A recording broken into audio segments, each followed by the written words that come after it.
Hi, Phil Aston here from Now Spinning Magazine. This is a celebration of David Coverdale, of Whitesnake, his time with Purple, and all points in between. Recently, David announced he was retiring and putting down his platform shoes once and for all. I had just finished filming the Forevermore Deluxe set, so when that went out, I wasn't aware that he was going to announce he was retiring, obviously, although I did kind of hint at it in that video based on what was in that box set, especially the kind of like Hook City string stuff for the title track Forevermore, and the fact he was showing a very recent video with his different hairstyle, and it did look as if he was thinking about kind of stepping back. But now he has, and I was trying to think, how can I celebrate David's life? Because here I have an opportunity to celebrate someone's career, and that's still here. Normally I end up doing tribute videos, which are very emotionally draining, but David Coverdale is still very much alive and healthy. And so this is a chance to kind of celebrate. Well, I've picked 50 tracks. I'm not going to rank them, but apart from number one, which is my all-time favourite David Coverdale track performance of all time. But there are 50 in total. So get a cup of tea or your favourite beer, make yourself comfortable, and here we go.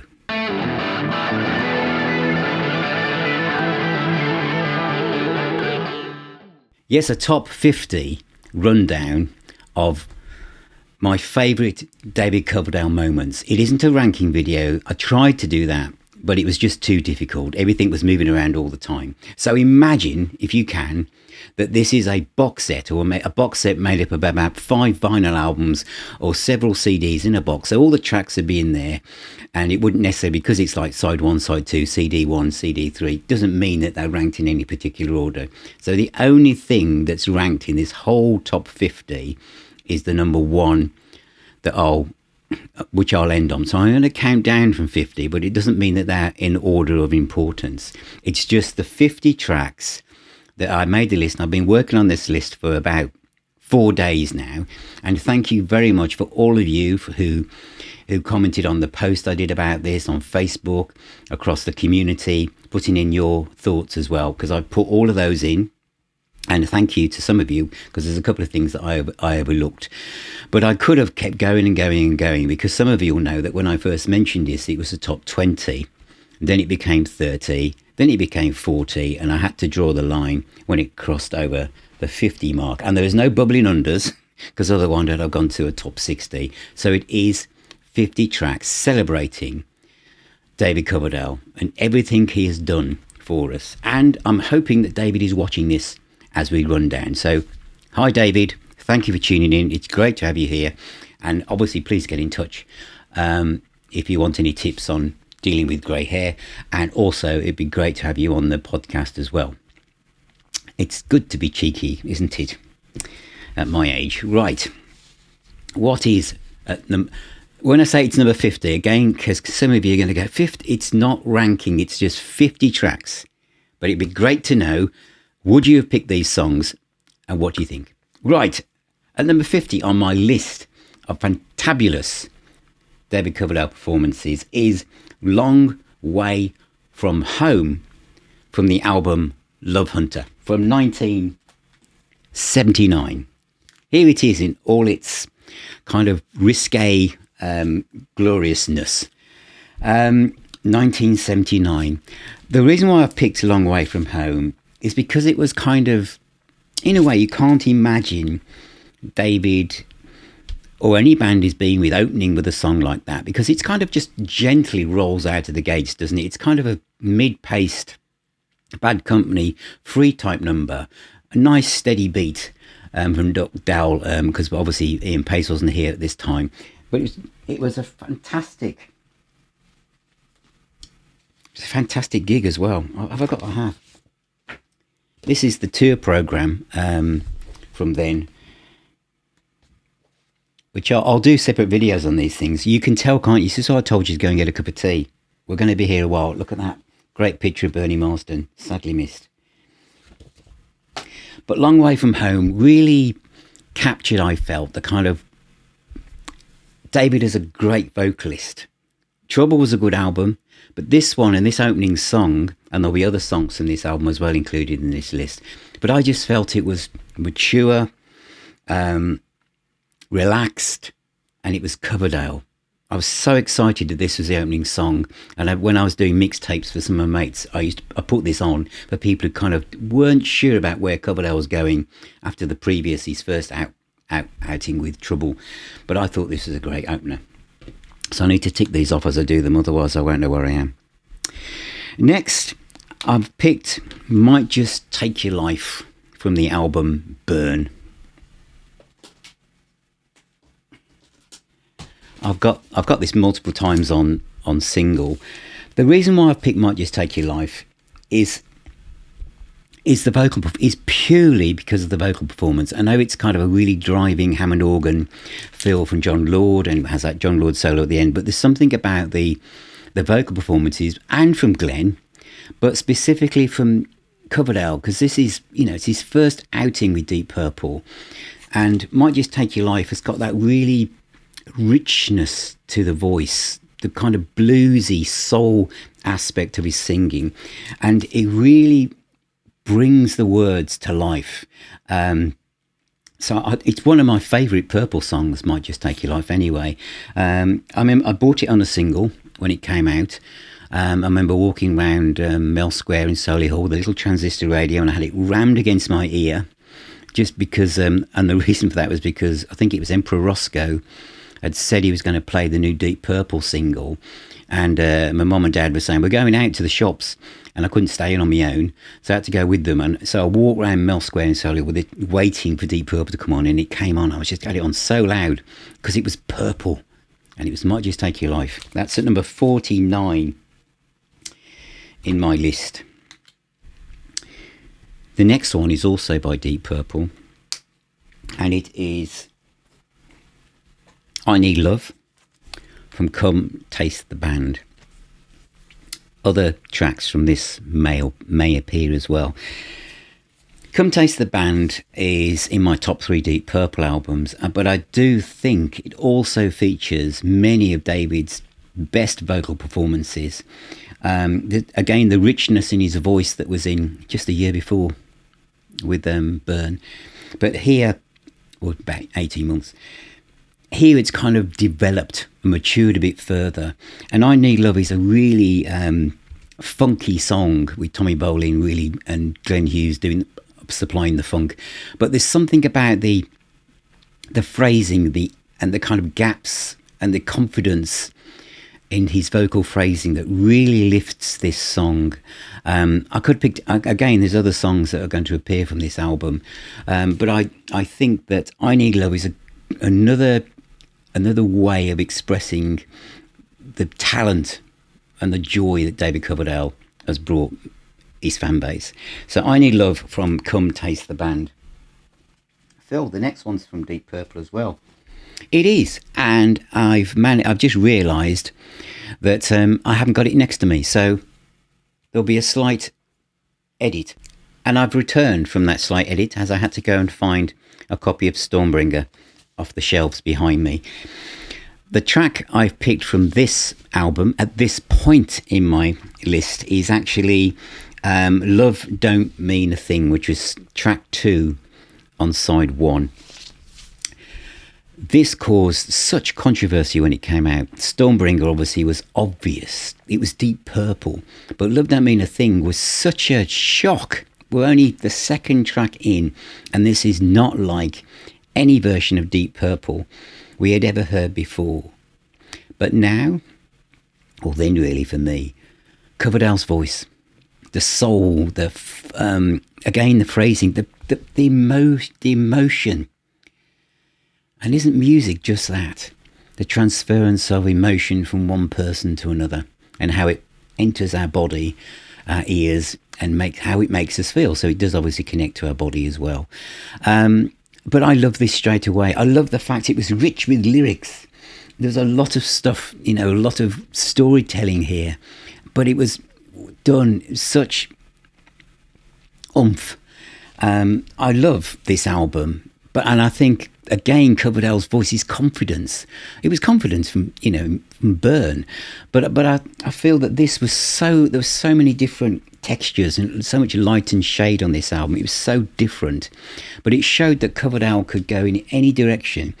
So far I've picked things that are kind of bluesy, soul, hard rock, but it's this another song that showed he could have gone in any direction he'd wanted to. So yeah, at this point in my countdown of 50 tracks from David Coverdale, there is a lot of purple going on, but there's bound to be, because this was such a important part of the launch pad for his career as he would move towards Whitesnake. So Love Don't Mean a Thing from Stormbringer from 1974. Are we going to move away from Deep Purple yet? No, we're not. We're going back to Burn. Because I was thinking, again, there are obvious tracks off here and I haven't picked one yet. Okay. I'm going to pick You Fool No One. And at the time, it wasn't the most my most favourite track off Burn when I bought the album, aged just 15. But it was the vocal delivery, the way that he sings that really passionate part, at the end of each, as we come to the chorus. There was a kind of real... My favourite vocalists at the time were people like Paul Rodgers, and that kind of really richness. And I felt that Coverdale was really capturing that. It was that really kind of depth and wonderful feeling in his voice. I just absolutely loved it. I've also got, because obviously I was a mere youngster, and this is why these things mean such a lot to me. This is the UK tour programme from 1974, and there he is. There's Mr. Coverdale next to Glenn Hughes. And I just, obviously it's my doorway album. It's my first band I ever saw live. So that's why there is so many things from Burn so far and Stormbringer, because it was just such a marvellous album. I still think it's one of the best album covers of all time as well. They just look so mysterious then. I was a young kid, I was 15. I was Birminghamodian. It's just marvellous stuff. So that's You Fool No One. Right, now I'm going to pick a song called Say You Love Me, which is from North Winds. I do have that lying around. This is also going to feature again. Lovely textured sleeve. Say You Love Me is a ballad, one of several on this album really. But the way Coverdale switches gear into this kind of really angst-driven, not desperate I guess, but really, really feel that he desperately wants this person to say that they love him. Gosh, I hope they did. Because you can really sense the pain and anguish in his voice, and it shows you how much his voice was now outside of the world of Deep Purple, where he could take it. This is a fine album, and I've reviewed the Super Deluxe set where David's remixed these records. But Say You Love Me is such a beautiful song, and I know for many of us out there, this is one of your favourite David Coverdale albums of all time, isn't it? It certainly is with me. There isn't a bad track on it, and it means a lot to me, this record. But I've just picked 50 songs. They're not ranked, but these are 50 songs that if I had to scoop them all up and put them together in a box set, it will be one of them. So Say You Love Me from North Winds from 1978. Right, where are we going now? Now, you can't see what's in front of me, can you? But this isn't a big house, but all around me is stuff piled up. So bear with me if I sometimes have to overreach to try and find things. I'm going to the Good to Be Bad album. And the track that I picked is Can You Hear the Wind Blow, which is the second song in. I love this album. I know when it first came out, people said, God, this is one bone-crunching heavy metal album, expecting David to have toned it down a little bit, maybe, following where his voice maybe naturally wanted to go. But no, Mr. Coverdale wouldn't want to do that. And I'm glad he didn't, because I think the opening salvo of songs from this album are just fantastic. This is one of my favourite Whitesnake albums, period. I'm not one of these people that's kind of stuck within a certain era or lineup. That kind of stuff doesn't bother me. It's whatever music moves me. And this is the second track, and I just love it. It's a really heavy song, but Coverdale just nails it. Absolutely fantastic. That's from Good to Be Bad, and it's called Can You Hear the Wind Blow?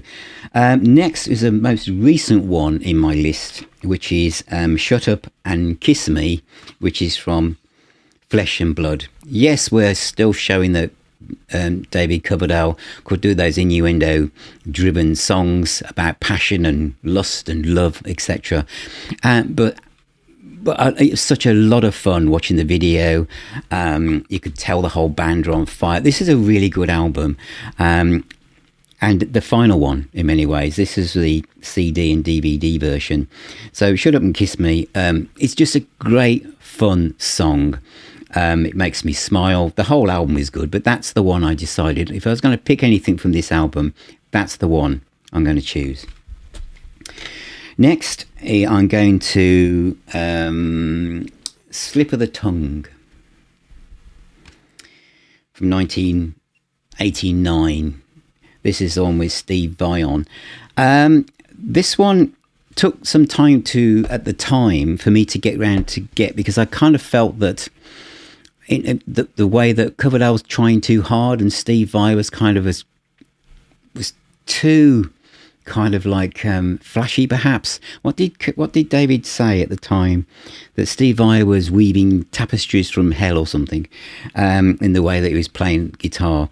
But there were some songs off this album, and Sailing Ships is one of them, which was track 10 on the CD, which is just stunning. It's kind of slow. Is it a ballad? It's going to build up. This is going to be the epic, and then we move into that final section where Coverdale just lets go of the rail and really roars into the raw passion of the song, and it's a fantastic track. It's a highlight of Whitesnake in this period. Absolutely brilliant song. Sailing Ships from Slip of the Tongue. Next, I'm going back to Good to Be Bad, and the track is the title song, Good to Be Bad. Again, nothing more to add to this. I've already said about how that whole album unfolds, but the title song is a high watermark, I think, for Coverdale, showing his rock credentials. Is it heavy metal? Is it rock and roll? Is it hard rock? It's Whitesnake. It's David Coverdale singing rock music. I think I might have mentioned this when we were talking about Forevermore, but in my previous review. But to me, it's just really moving. What's the phrase I'm looking for? Makes you feel good to be alive at this moment. I want music that maintains and reinforces and replugs me in to the sense of wonder I had when I heard Burn as a kid. The music that I listened to, and yes, my taste in music has expanded in every known direction across multiple genres, so they've all blurred. But there is something about distorted guitars plugged through a Marshall amp with a singer throwing his head back with his hands on his hips and shouting and getting you to put your foot down within limits on the nation's highways, and it just makes me feel absolutely fantastic. And this is one of those songs. It's one of those songs that just makes me feel I've got a to-do list, I've got things to do, I've got maybe do some mundane things. I put this on and I'm ready and I'm smiling and all is good. So Good to Be Bad is number 40. Number 39 is from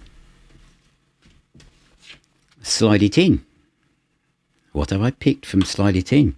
And have I picked anything else from Slide It In? Or is this the only one? This is... Here's the single, which represents the song that I've picked. And it isn't Standing in the Shadow. It's actually the B-side. And the B-side was called All or Nothing. And I love the riff. I just loved it. And this is a really poignant cover, isn't it? Because John Lord is no longer with us. Mel Galley is no longer with us. John Sykes is no longer with us. And Cozy Powell is no longer with us. So I'm just showing that again. Because this really shows the passing of time. For not just for our favourite musicians. And this is why I'm so pleased to be able to do this while David is still with us. It's for all of us as well. You know, because none of us know how many summers we have or whatever. And how important it is to play this music and turn it up and live our lives. You know, and realise how lucky we are. Produced by Martin Birch, he's no longer with us. So when I picked this out, it kind of really brought that home to me, really. All or Nothing is such a great song. This is the American mix on this single. And the one I'm holding up, the CDs, also has the UK and US mix, which I kind of preferred. But yeah, All or Nothing makes you think, doesn't it, really? Hug your loved ones. Music is the healer and the doctor. So that is All or Nothing from Slide It In. Where am I going next? It says here that I'm going to Restless Heart. This is a lovely album. And I'm going to Too Many Tears from this one. Which, of course, he'd already done on a different version, Into the Night. Got that right, haven't I? Yeah, I have. But I thought it was a song that kind of showed the restraint in his voice and the kind of the way he paced himself and the way he kind of put across the message. But it's a song that's really grown on me. I liked it straight away, but it is one of the highlights from Restless Heart. Next, I'm going back to Slip of the Tongue.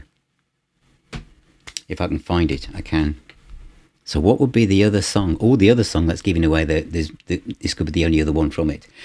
And it is Judgment Day. There's a bit of Zeppelin-esque feel to Judgment Day with the way that the riff is, but I think Coverdale's performance has that kind of epic, confident, almost Game of Thrones feel to it in a way. But one of my favourite songs from the album. It's interesting because I haven't mentioned the other album from this period yet, which is going to come up. But there's something about this that I have been playing it more often. But yeah, Judgment Day and the other one I picked so far, Sailing Ships, are my favourites from this album. Where we go now. Now the next one is completely off the wall. But I felt I had to include it. John Lord from the album Windows 1974. Coverdale's on here, and there he is. This is probably the most difficult John Lord album to listen to if you've not gone anywhere near John Lord's solo albums before. It's the most experimental in many ways, especially because of the operatic singing. But there's a section which is kind of taken from Gemini Suite and reworked into this, where Coverdale and Hughes do a little bit. And Coverdale's bit, there's that element in Coverdale's voice, which kind of came out live with another track that I'm going to feature, that when kind of Coverdale was doing like Good Evening or Here's a Song for You, his voice got really, really like huge, absolutely throw you back against the wall kind of a voice. And why I picked this is that when he comes in, to sing this few lines. It's so in your face. It's so massive. It kind of makes you smile and think, whoa, who is this guy? Because this is very early on in his career. So I think he was still kind of finding out how to use his God-given talent of being a vocalist. But here it kind of really kind of throws you back against the wall in the way he delivers it. It's not subtle at all. It's really kind of, you don't expect it, but it's marvellous, marvellous stuff. Windows, 1974 by John Lord. Where am I going now? I'm going back to Love Hunter. I'm going back to 1979. I won't be able to find that now, will I? I can. 1979. And the track that I've picked is Help Me Through the Day. Now, Help Me Through the Day is one of my favourite songs anyway, because it's by Freddie King, absolutely superb blues guitarist. And it was one of the, I think you think about The Thrill Is Gone by B.B. King, one of the first blues songs to have like strings attached to it. Well, kind of Freddie King does that with a mellotron sitting behind it, and now Whitesnake do it. And it fits David's voice perfectly and really emphasises the blues aspect of his singing. As he goes through his career, and the kind of blues becomes more kind of heavy-handed in a way, but you know, the kind of bombastic attitude that Coverdale just thought, it's been Whitesnaked, where a typical kind of R&B blues type thing. As later on in Coverdale's career, he just turned everything up to 11 and just used a sledgehammer to just wade through by using kind of like slide guitar and blues riffs and everything. But it's still Coverdale. But here on this performance, he's very much tuned in to a very soulful 60s tinged blues approach on this song, and I absolutely love it. Is that the second one from Love Hunter I've used? It could be.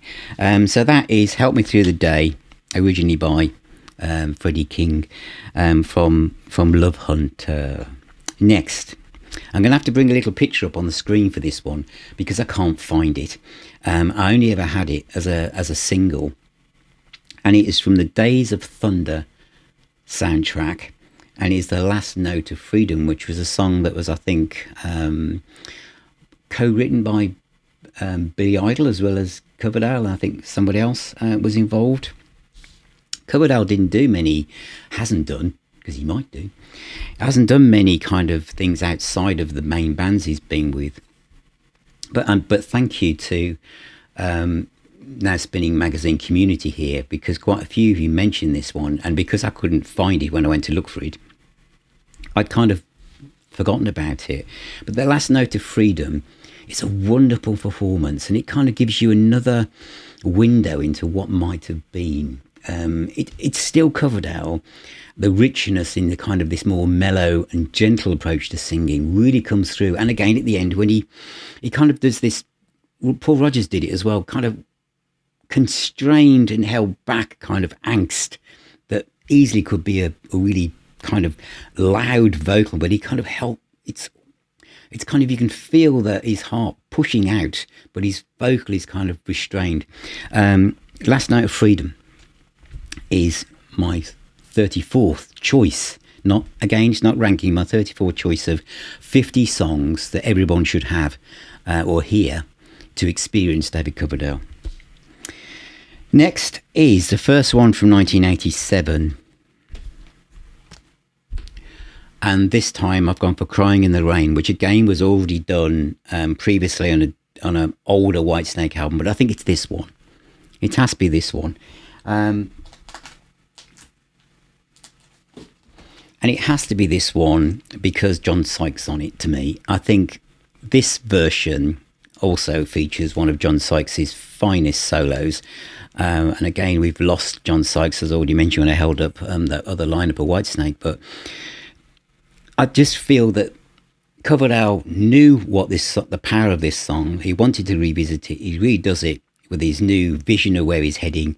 And I think it just takes it to another level. Crying in the Rain from 1987 is another absolute classic song. Next is a tiny little piece, really, but it's something that I had to include, I feel, because it's something that Coverdale always says, fare thee well, is off forevermore. He's kind of something he visits about, he loves his fans. It always has and always will, I think. What do you mean, think? Of course he will. We wish you well, again, from Love Hunter, the last song, that little tiny little track that sits tagged on the end. But this was the piece of music that came out through the PA speakers at the end of every concert that I went to see Whitesnake. It was perfect, wasn't it? As you walk back up to the exit to go back to the merch stall, and We Wish You Well was playing out. It just, I don't know, it just reminds me of that. It might, if you weren't there, it might not mean so much to you, but to many of you I know, We Wish You Well will kind of make you feel connected to each other as fans of music from this point, this period. Whether I call it rock music, rock and roll, or heavy metal, or hard rock. But there's the community around people that love music is kind of incredibly loyal, incredibly life-affirming, and this little song, We Wish You Well, ticks all those boxes. Right, where am I now? Gosh, thank you for still being with me at this point, by the way. Well done. So that's done. So number 31, I'm going to go back to Come Taste the Band. Probably an obvious choice, really, and it is You Keep On Moving. It's the song that always gets picked from Come Taste the Band to represent Come Taste the Band. But ironically, when it was released as a single, it was probably the most unrepresentative Deep Purple single of all time. And probably the most confusing to anyone who hadn't heard the Tommy Bolin lineup of Deep Purple and were thinking, Deep Purple have lost it. And hearing that made them thought that totally they've lost it. But it was a song that goes back.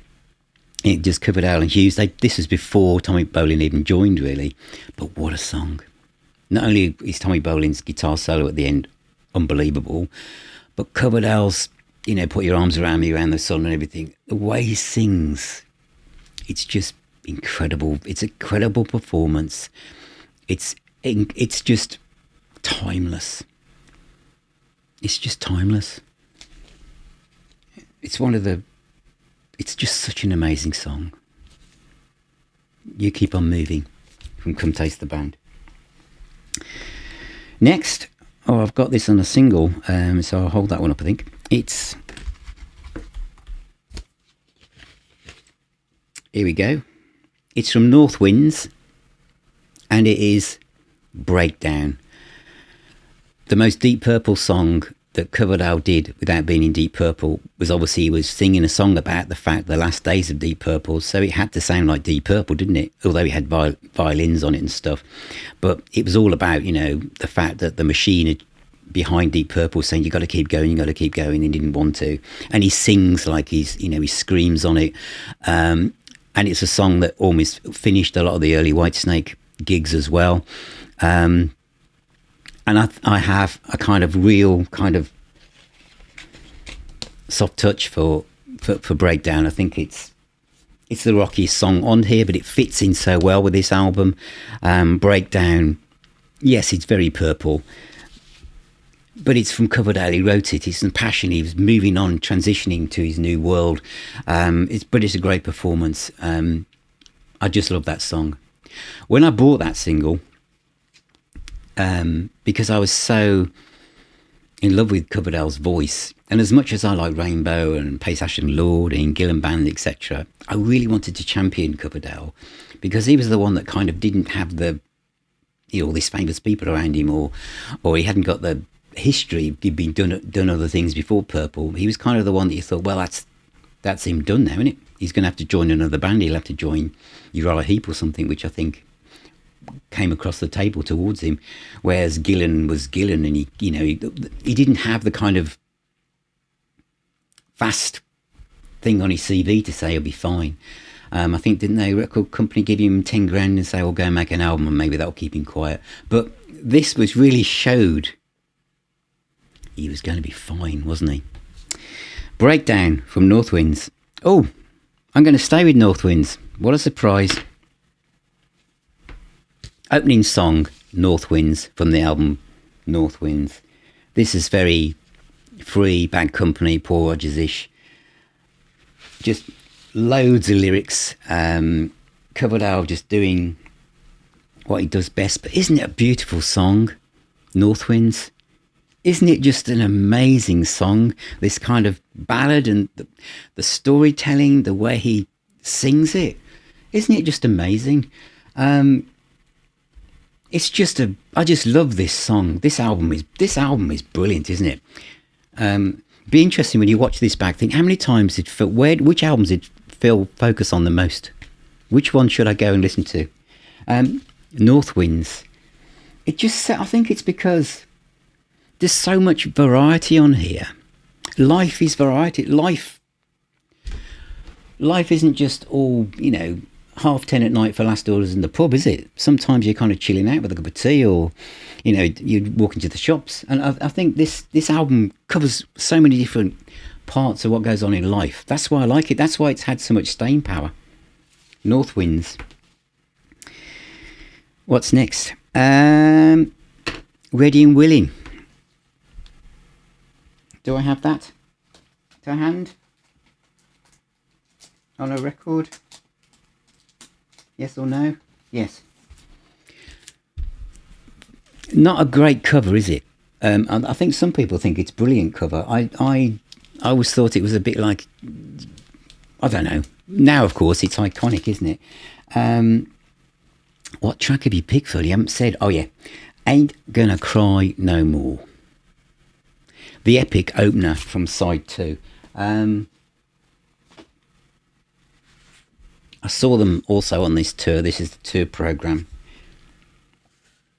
I think this is where Coverdale's hair, which was always the best hair in the world, wasn't it? Is this the one? Well, it's probably off the other one. But I think here it was his hair had kind of reached a point where it's just amazing head of hair. It's very important to those of you who were into rock music back then. Hair was very, very important. I think now, I guess in different countries of the world where heavy metal is still really, really popular, people are walking around with lots of long hair. But back then in the late 70s, this is 1980 obviously, and the new wave of British heavy metal, lots of kids of my age and older had hair. But Coverdale had the hair. But this song, with that lovely motif by John Lord on the synthesizer, is such a heartfelt, uplifting, life-affirming song. I absolutely love that song. Ain't Gonna Cry No More. The next one, number 27 on my list, is also from Stormbringer, and it's Hold On. This one is one of the funkiest songs. It's a song that gets picked when people want to pick a song from Stormbringer to feature the brilliance of Ritchie Blackmore, because although he wasn't into this kind of funky music, he still played a blinding guitar solo on it. But it's the interplay, the vocals between David Coverdale and Glenn Hughes. They're both brilliant on this. But I feel that Coverdale's kind of You're sweeter than the morning when the sun is shining down on me. There's nothing you can say. The way he kind of playfully does it, you just feel this could have easily been a hit single. Yeah, it's got that kind of shuffle behind it, but the way he kind of strolls down the street in singing these lines, it's just such a great song. And quite a few of you put this down as saying, I hope you mention Hold On from Deep Purple's Stormbringer. So I have. I'm going back to... Where am I going now? I'm going back to Restless Heart now. And I'm going to pick Restless Heart. Restless Heart is the best song off this album for me. Especially, it has kind of like a free Bad Company-esque feel to it in some ways. In the way that once we move towards the end section, the way that those two bands would do it, we kind of let go the kind of formula of the way the song is going, and Coverdale kind of just ad-libs and and sings how he's feeling, having a restless heart. And I think and the way the instrumentation follows that, the way he's singing at this point, makes it a really moving and powerful song. It's a great album, but Restless Heart is terrific. Now, at number 25, the halfway point, we're going to go to Coverdale Page. Will we ever see a box set for this album? I don't think it's David Coverdale. I know he said he hadn't got time to be involved with it. He has now. It's down to Jimmy, isn't it? It's Jimmy who seems to have everything locked away behind steel walls and won't let it out.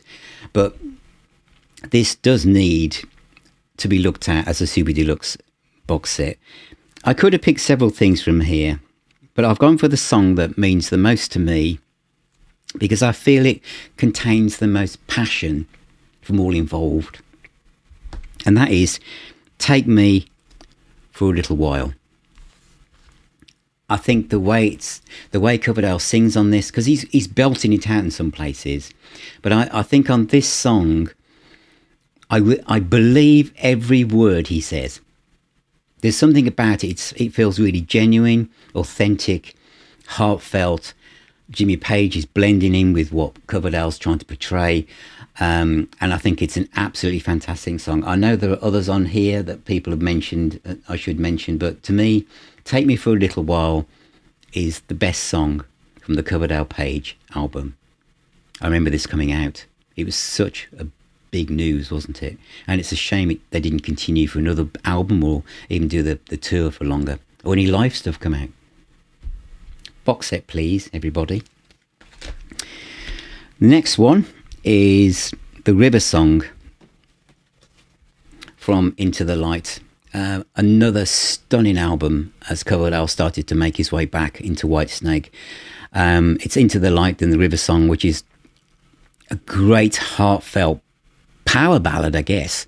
But absolutely stunning track, really powerful, great songwriting, great phrasing. The River Song from Into the Light is my next one. And the next one after that is the title track from Forevermore. Currently, I'm playing this more than anything else because I've recently got the box set, which is on the shelf behind me.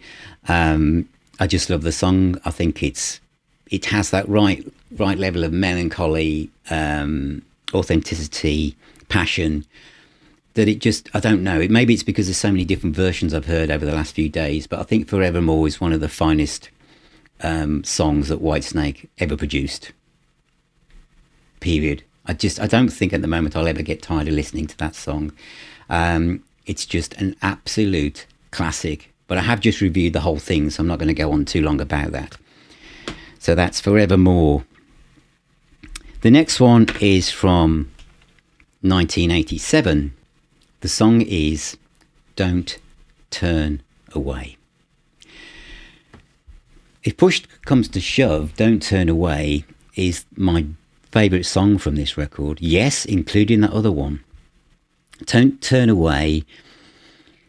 There's something about it. It's tucked away in a position on the album where you think, oh, this is kind of like a throwaway song. It's a filler song. It doesn't have a kind of killer riff or anything. But what it has is Coverdale just absolutely singing in a way that God, do you believe him? And the point where this happens, frustratingly so, is literally before we head towards the fade out. The chords change. There's this the chords change. The feeling of the song just alters as if someone's pressed a button. It just changes. And Coverdale starts ad-libbing. And you think, just don't stop this song now. Don't stop this song. Whatever's going on, whoever's in control of the faders, do not pull them down. Push them up. I want to know what happened next. It's just really hammers it down towards the end. And I just feel every word that Coverdale sings on this song. The chord sequence, I just wish it went on for longer. But that section, I just get shivers down my spine every time I ever hear it. And what happens is I just put it on again. It's one of these songs that whenever I play this album and this song rolls past, I either pick up the needle and plop it down. Yes, I do that. Or I use the CD and press back and repeat that song. I absolutely love this song. It's Don't Turn Away by Whitesnake. One of his finest moments, and all because of the bit at the end. You know exactly, those of you who love this song, and I know many of you do, it's that bit, isn't it? It's that bit at the end when he just changes. And it's like theatre. You just think you want the other person to actually respond and say, "I'm sorry. I didn't mean to turn away." It's just incredible. Right. More Purple. Stormbringer.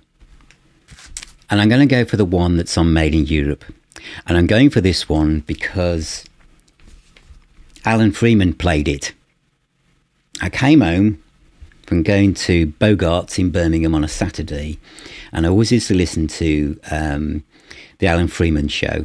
And at the beginning of the Alan Freeman show, he would always say, you know, with that classical music on in the background, he'd say, "I was going to play, I'm going to play Quo, I'm going to play Emerson, Lake and Palmer, I'm going to play Yes, I'm going to play, I've got some new stuff from Deep Purple." And I was thinking, new stuff from Deep Purple? What do you mean new stuff from Deep Purple? They've split up. What could this be? And it's towards the end of the programme, and Alan Freeman goes, "Right, time for some Purple." And he plays two songs, segue together. Obviously, the magic of tape back then, he must have done this deliberately. And he plays Burn, and then it goes straight into Stormbringer. Here's a song for you. I just thought, wow, when is that coming out? And I think Alan Freeman said, well, boys and girls, you can't, you can't always judge things from the studio versions or whatever, because it was so different. And it was just incredible. And the way he does that, I'm not going to do it. But Coverdale does this kind of vocal motif at the end of this version of Stormbringer here. I'm almost tempted to do it. I'm not going to. And he just said, "Whoa, what a voice. What a voice." Has to be Stormbringer from Made in Europe. Those of you who watch from the beginning can tell that the passion that I have for this subject and this video is going... The dial is going up all the time, isn't it? I'll try my best to remain my calm self.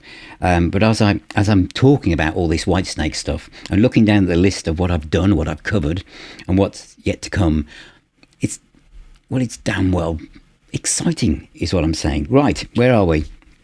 Ain't No Love in the Heart of the City from Live in the Heart of the City. Could have picked loads of versions, couldn't I? But I'm going to go with this one. The double album. Did I pick this one off the shelf? I did. Why wasn't it in a gatefold sleeve, Dave? Probably had nothing to do, Dave. But this is seen by many people as one of the most underrated live albums from the 70s, because it's not the 70s, is it? It's 1980, but you know what I mean. But yeah. Ain't No Love in the Heart of the City, which is 1978, so technically it was the 70s. You remember the album cover with the curled up snakes on the front, Japanese import? But it became part of the Whitesnake choir, of which I was a signed up member. So every time we saw Whitesnake live, this song came on and David would just take a step back from the microphone and we would take over the singing for him. Because we were always singing from the heart of the city. Birmingham for me. But what a song. What a song. Here we go. Another one from 1987. Now, what could this be? It has to be Still of the Night, doesn't it? Found it again. Has to be that one. Because this will be in another video, I'm afraid, so some of you will have seen this twice, but by the time this comes out, I'd filmed the other one before any of this was going to happen. I was kind of I hadn't got this, right? It came before this appeared. A 12-inch single called Still in the Night appeared, and a friend asked me to come round and listen to the new Whitesnake single because he said, you won't believe what I'm about to play you. And I thought, well, is it going to be a gambler? It's going to be some... I know Whitesnake now. I know what they're going to do. They're not going to be able to surprise me. He put Still of the Night on, 12-inch single, and I could not believe what I was hearing. I couldn't believe it. The riff, the power, the production, the guitars, him, the vocals, the middle section, the kind of Zeppelin-esque of it, the kind of the power, the passion. He was right. I'd never heard anything like it. And beyond Whitesnake, it became the most single ever, didn't it, in the world of rock? Rock music was always about, well, what's going to be the single? Well, it's obviously going to be that one because it's the most commercial song on the record. No, this was picked because it was probably the most uncommercial song on the record, but it was also the one that was going to make everyone go, oh my God.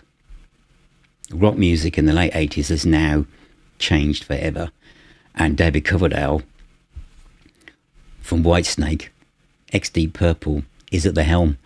John Sykes has arrived. Still of the Night. As Bernie Marsden said, when he joined Whitesnake to play that towards the end, said, what guitarist would not want to play Still of the Night? The video, everything about it just launched it, didn't it? Every time I hear it, it's the power of rock, isn't it? It's somebody in decades to come watching this video. Maybe by the time that happens, the copyright people will allow music to be in videos. So for those of you watching in 2055, I'm sorry that I wasn't able to put clips on, but by now, hopefully you can do that yourself by just staring at the screen and blinking twice. But if you've never heard Still of the Night and you want to know the power of rock music, go and play that. That is the creativity of humans producing music that moves you. Still of the Night. Absolutely fantastic. Right, next after that is Here I Go Again, which I knew this would happen. Oh, it's from... I'm picking this one. I'm going from Saints and Sinners for this one. This album, I remember I bought it on the day release, but I have to admit, this is the one. David, if you're watching this, you might need to look away. Side 2 of this album, once you got past that, I kind of Dancing Girls, Rock and Roll Angels, Saints and Sinners, I kind of felt it was this is a bit cliche, which is probably why Still in the Night was so unexpected. However, sitting in amongst all of this was Here I Go Again, which I think opened up a world for Whitesnake where they hadn't been able to get through before, because this was a power ballad, and of course it appears on 1987 where it becomes a massive hit in America. But it's now, is this a song I'm tired of? Absolutely not. I just love the phrasing again. I just love the storytelling. I love the passion. I love the uplifting nature of the song. It's kind of like, here I go again on my own, but am I going to be all right? I'm on my own again, but it's cool. I'm going to be fine. It's all going to turn out to be fine. And I think that's what comes out from it, really. Absolutely superb. Right. It looks like there might be an issue on my list, so just bear with me. But you don't know that, so I could have easily not said that. You wouldn't know what I was doing. Yeah, I'm going to do this one. But which version am I going to pick?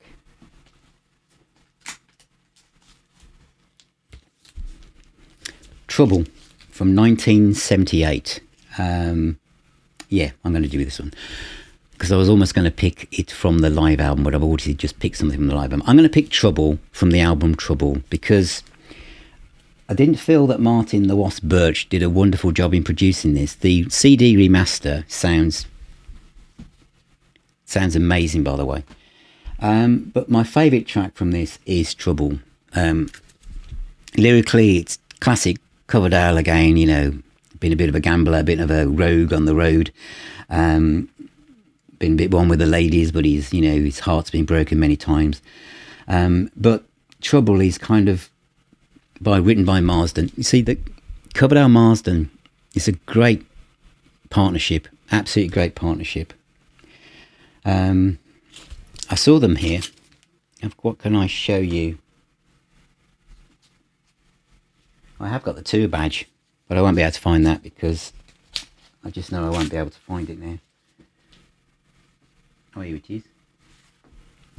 This is the 1978 tour programme. There's David. See that?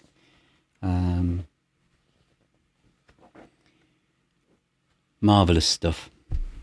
This is with Duck Dale on drums. What Ian Pace hadn't appeared yet. Absolutely superb.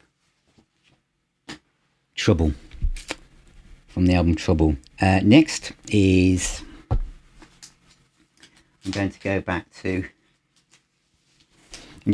Deep Purple. Yay! And it's Soldier of Fortune. I was bound to include this on. Soldier of Fortune. So different. I mean, this was such a different album, as I said, Love Don't Mean a Thing, track 2. Track side 2 was so funky. Lady Double Dealer was rock and roll and stuff, one of the first tracks where Richie Blackmore slides his plectrum down the strings.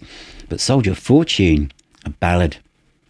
Also, Richie Blackmore's playing an acoustic guitar for the first time probably on Deep Purple albums. I know someone out there is going to say, oh, there was also, but this is where we really noticed that.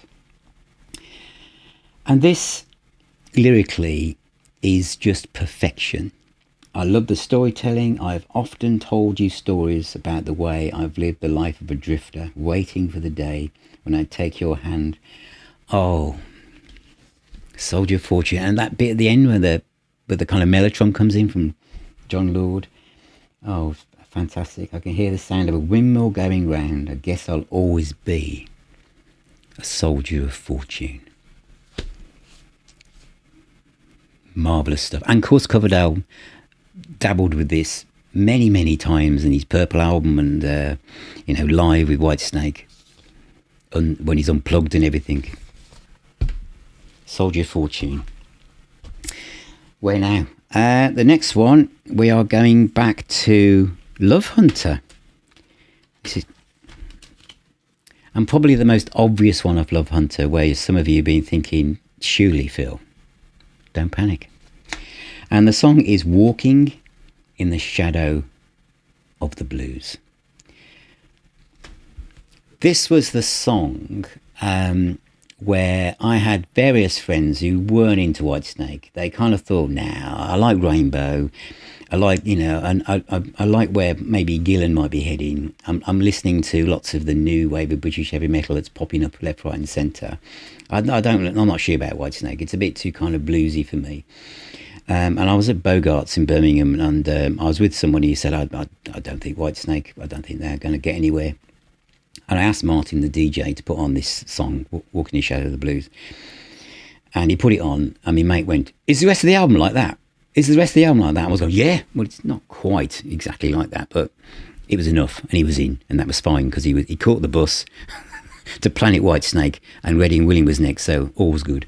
But this song about, not getting on with your parents and buying a guitar and not going to follow the route that your dad wants you to take down. It just ticked every box for a young teenager like me.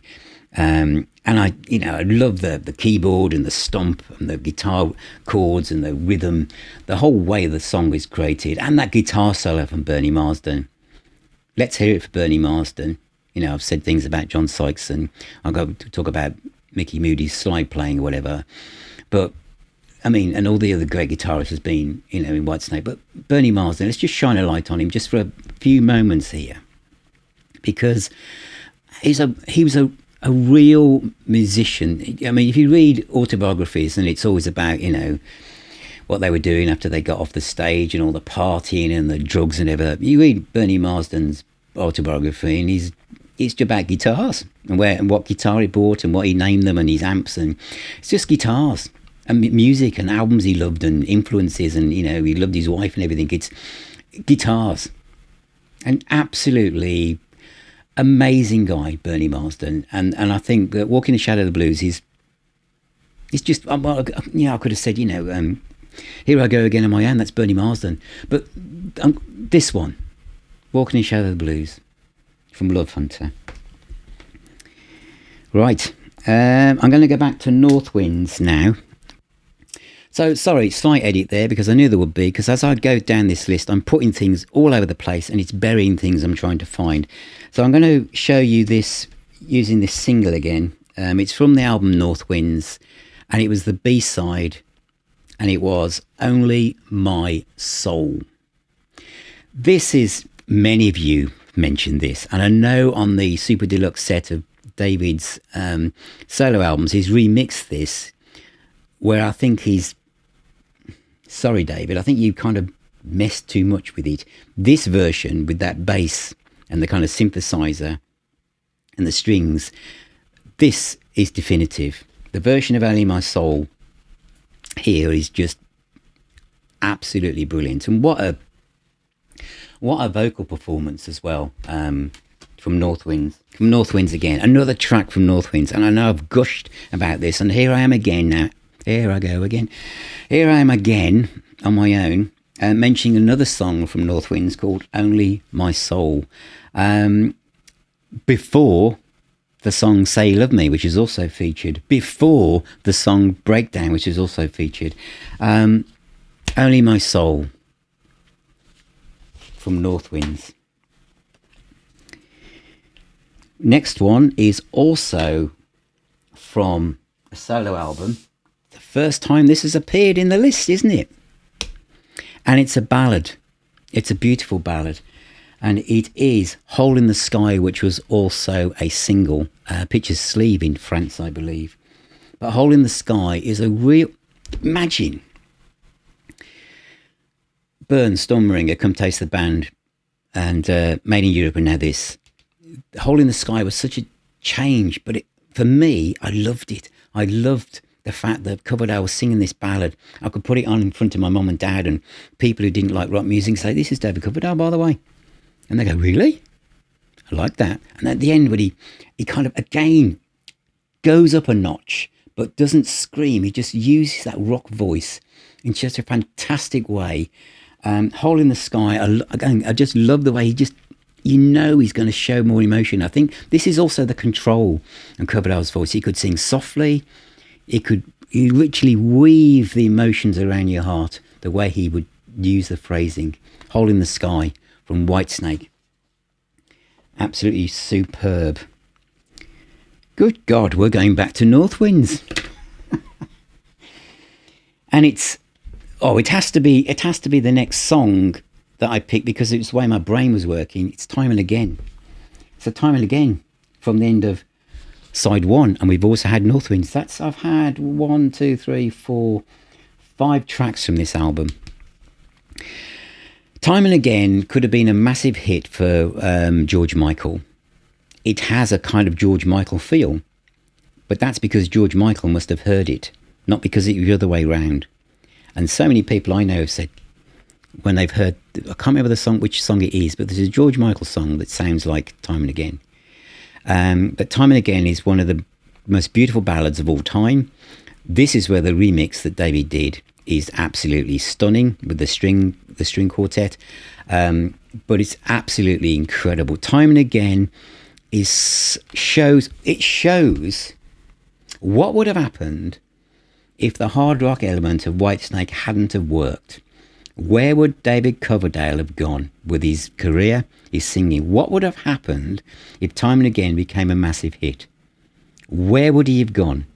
Would he have changed direction? We just won't know, will we? Unless David goes there next, after retirement.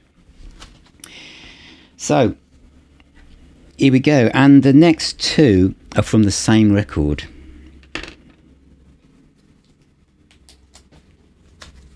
And it's Come Taste the Band, but I'll do them individually. The first one is, make sure I've got this right, Phil, because you might not have done. Have I? I haven't. I know what I meant. The next one, you didn't know that. I didn't even say it at all. Drifter, opening song, side 2.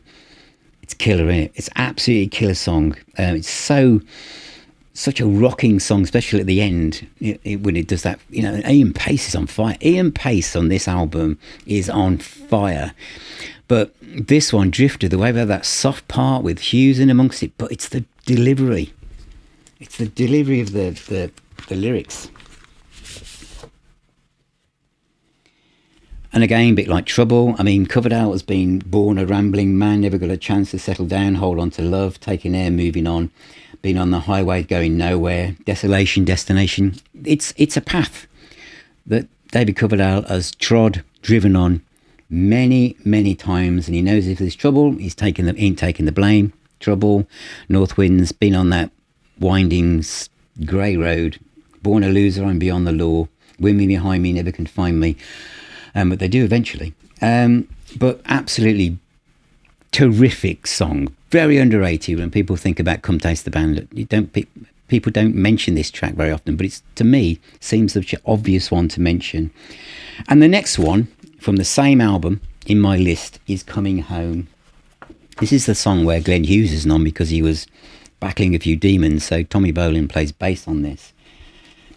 But I think this features Coverdale completely on his own, and lyrically it's about rock and roll. It's one of those songs.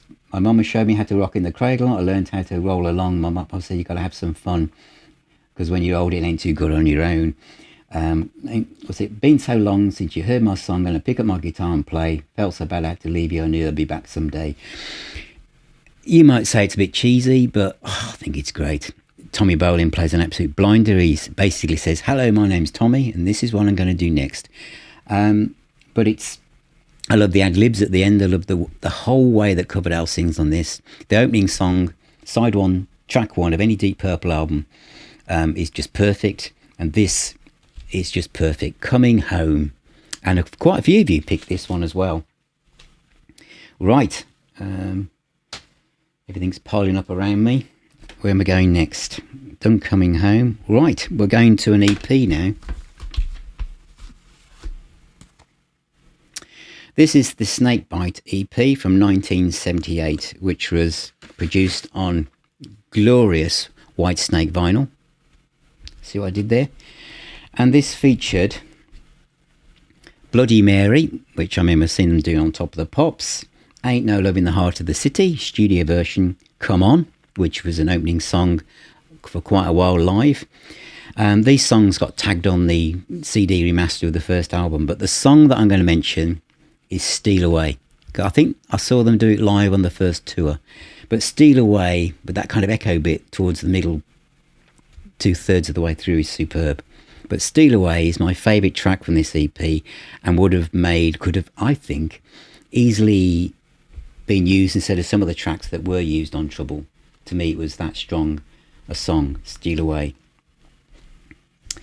Next is from Come and Get It, which is Don't Break My Heart Again.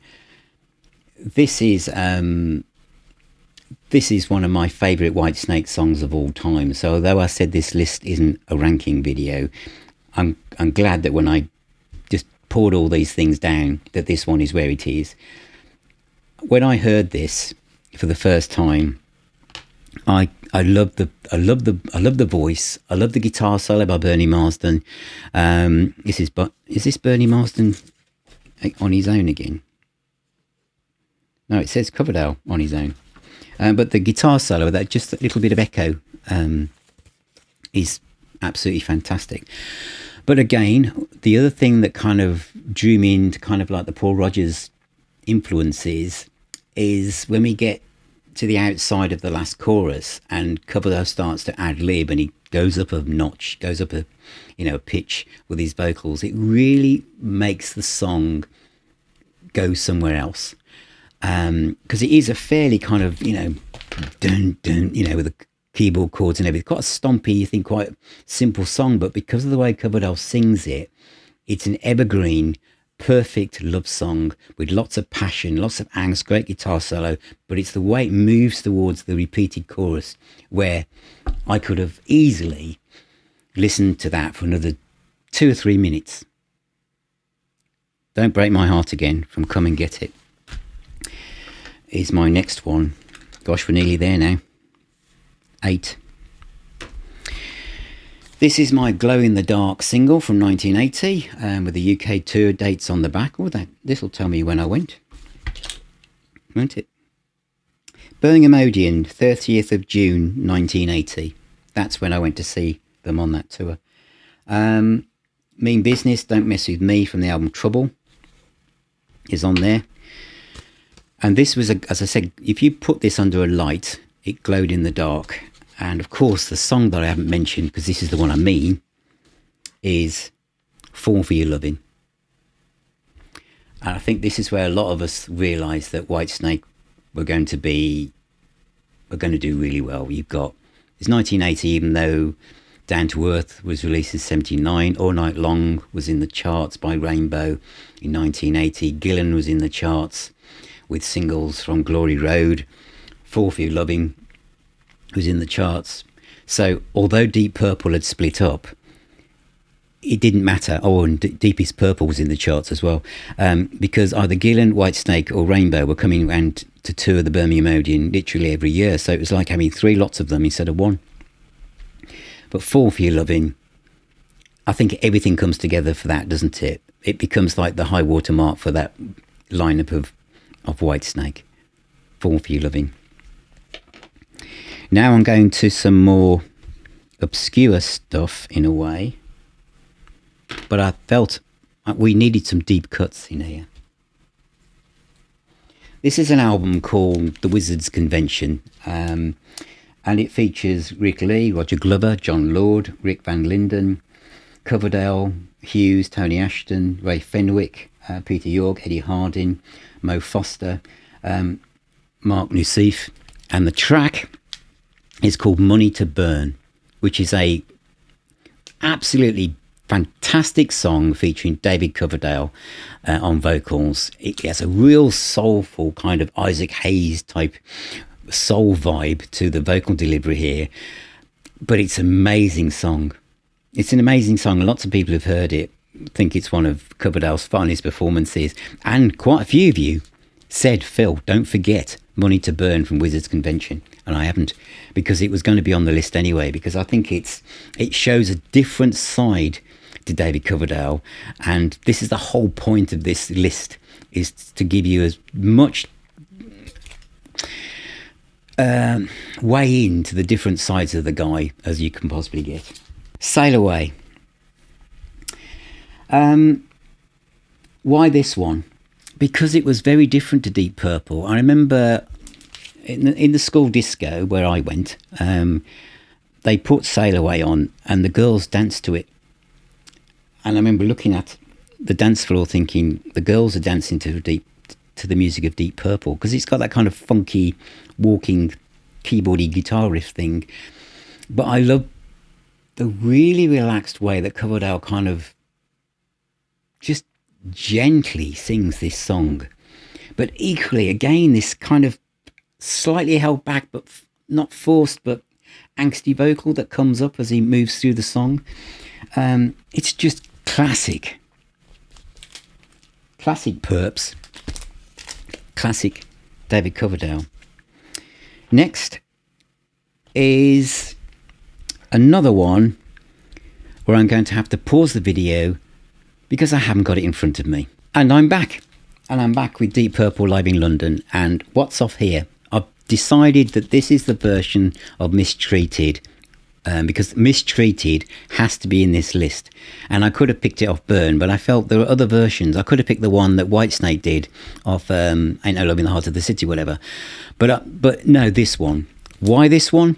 Because it's absolutely bombastic and in your face, and shows Coverdale's, he was learning how to do this kind of sense of subtlety in the way he did things, and the way he, at the end of this song, when he says I've been mistreated, and all the power chords come in, it's huge. It was like I was there, and I just thought, wow, what a voice! I never had a voice like it. And I think the version on here, he absolutely kills it, doesn't he? It's absolutely incredible. It's also amazing that, like, Ian Gillan had Child in Time, and it followed them throughout their career until Ian decided he couldn't really do that anymore. But Coverdale dropped Mistreated quite early on, really, because it's the kind of song where you would have thought he's never going to drop that. It is David Coverdale's. It's his song, and I mean, Ronnie James Dio did it on Rainbow on Stage and did a killer job on it, and you would have thought that would have made Coverdale think, right then, this one's mine. I wrote this, Bob. This is mine. But he didn't. It wasn't quite. I think he retired it from when they played Donington, didn't he? Thought, no, we're not doing Mistreated anymore. Incredible, really. But no, that one. That to me is the best version of Mistreated in the entire world of recorded music. It also features Richie Blackmore absolutely spilling notes out left, right and centre. Absolutely incredible. Right, well, we've had Soldier of Fortune, we've had all these things. We're down to the last two songs now to celebrate David Coverdale's lustrous career. So what is the last but one? And we are going back to Burn. But I don't think anyone will be surprised that Burn is the song I'm now going to mention. Burn. Because not only is it my favourite Deep Purple song of all time, it is also my favourite rock track of all time. And I can't escape the kind of life events surrounding this, right? I've seen this band live. It's the first band I've ever seen live. They've captured me in the way that I'm listening to music now. This is my lineup. I was too young for Gillan at this time. This has appeared. My friend's older brothers played it. I've heard this amazing song which has like a drum solo going on behind every verse. The people after she said burn. The kind of neoclassical guitar and keyboard solos, the sci-fi nature of the songs, of the lyrics, it had everything. This song, everything I would want from a rock song, or what I just found it the most exciting thing I've ever heard. And I know that I cannot be subjective about this track. I left a place of work once around the late 80s, and I went to a pub to have a few beers as I said goodbye to people. And I recognised the DJ in the pub we were at, who's someone who used to play rock music. And I went up and I said, "Oh, nice to see you, Martin." And I said, "You haven't still got some of that stuff with you could play?" He went, "Yeah, what do you want?" And I said, "Have you got Burn by Deep Purple?" And he went, "Yeah, I have." And he put it on, right? And I'm leaving. This is my last day at this particular job, and he's playing Burn. I'm just lost in it. And some of the people who sat me away were a bit younger than me, but they went, "Did you ask for this?" And I went, "Yeah." And he went, "What is it?" I said, "Oh, it's Burn by Deep Purple." And I could tell from his eyes that he probably didn't like it, but he obviously thought it sounded really strange compared with the music that was around in the late 80s, because this was a pub that was playing pop music and disco music, and made me realise I cannot be subjective about this track. To me, it's the best thing ever, but I have to understand that some people, it's like, probably sounds incredibly weird, but it doesn't to me. And I think this is the opening song from a new lineup of Deep Purple, featuring this new vocalist, this young guy called David Coverdale, and how he must have felt when he was with his mom when they put it on, and he thought, that's me, that's me, Mom, singing on there. I'm doing that. That's me. And then the way he sang it live, absolutely fantastic. So Burn is the last but one out of my top 50 moments to celebrate David Coverdale. So what is number one? And this one actually is my favourite David Coverdale performance of all time. Is there some kind of emotional life bit connected to this, to why it is? Might be. Yeah, there probably is, but more than everything that's ever happened that David's done since, I don't judge it against this track, but it's just, this song is just outside of the scope of saying what celebrates David Coverdale. This could easily be on an album where you pull together Phil Aston's most favourite rock songs of all time. This would be on there. And it's from the first solo album. And the song is Blind Man. I know there's a version of Blind Man on Ready and Willing. It's very good, but it's not as good as this. There's something about this one that just has it. Maybe it's because Coverdale didn't know what was going to happen when he did this version, whereas in Ready and Willing, the world was starting to catch up. The pictures on the original sleeve are from Deep Purple, obviously. But for me, as a young 17-year-old kid, I was dreaming of the past. Why do good times never last? Help me, Jesus, show the way. I can't hold on another day. I was hungry, feeling low, just couldn't make out which way to go, chasing rainbows that have no end. The road is long without a friend. These are all things that resonate with me. The kind of awkwardness of the time, trying to fit in with a new place of work where I wasn't happy, not quite sure what I wanted to do. Be my friend, be my brother, be the piper, play the call, across the seven seas of wonder, be the guardian of my soul. These are the kind of lyrics of a young man. They're idealistic, they're kind of fantasy driven in a way, they're overly romantic, they're overly kind of angsty but there's also a level of maturity that I just tapped into. Just a young man looking homeward, watching the sun go down again. Across the water the sun is shining, but will it ever be the same? Need somebody, need someone, need somebody to call my own.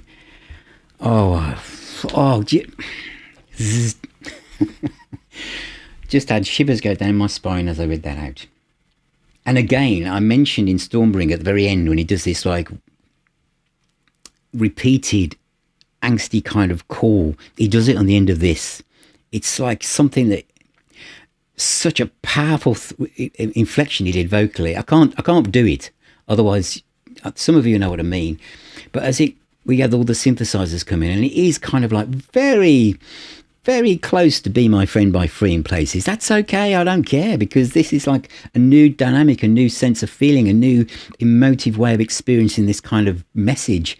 But those really kind of like You Really Got Me kind of power chords sit behind Mickey Moody and the synth and everything, and then he comes in and to the ad-lib vocals and he just goes round and round. I just absolutely one of the best rock songs, best rock performances of all time, and David Coverdale is singing it. Incredible, absolutely incredible. How often does Phil Aston say the word incredible? I don't know. It's incredible how many times I say it. But look at that, Purple Records. Yes, get the Super Deluxe edition with all the remixes on it. It's really clever. And isn't that absolutely wonderful?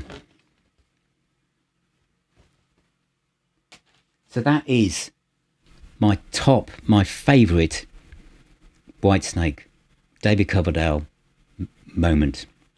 And as I look down my list, and I've tried to tick them off as I've gone along, some of you will have noticed that there's a couple of times when I paused because I wasn't quite sure if I'd read the same one out twice, because I nearly did read out Soldier of Fortune nearly twice. And as I've ticked things, because I put them into a size font to make sure it fitted on one side of the piece of paper, and I've tried to do this without putting my glasses on, I've realised as I scan all the stuff around me, I missed one out. So that my kind of climax of getting to Blind Man means I've now got to say there's one more. So maybe the best way of saying this is this track is the encore to my celebration of David Coverdale. And it is from, let's missed it out here. It's from an album called The Butterfly Ball, and it's called Behind the Smile. From 1974 also. Busy year. And quite a few of you mentioned this, didn't you? So this is quite, it's quite nice. Here we are with a nice children's tale, storybook, with Behind the Smile. David Coverdale warns Lily Lizard of the fox. And it's a wonderful, different David Coverdale performance. Very kind of almost spoken word, that really deep voice he had then, which he was kind of again finding the different ways of using this God-given talent that he had. But it's a wonderful song. This is a great album. I'm going to do a feature on this soon because I've got quite a few things to show you on it. Dio's on here and all sorts of people, and Hughes obviously. Roger Glover's Butterfly Ball. And so that is Behind the Smile. 50 songs to celebrate the career and life of David Coverdale, who announced his retirement just a few days prior to me recording this. Thank you, David, for all the music. Thank you for all the enjoyment you've given fans around the world.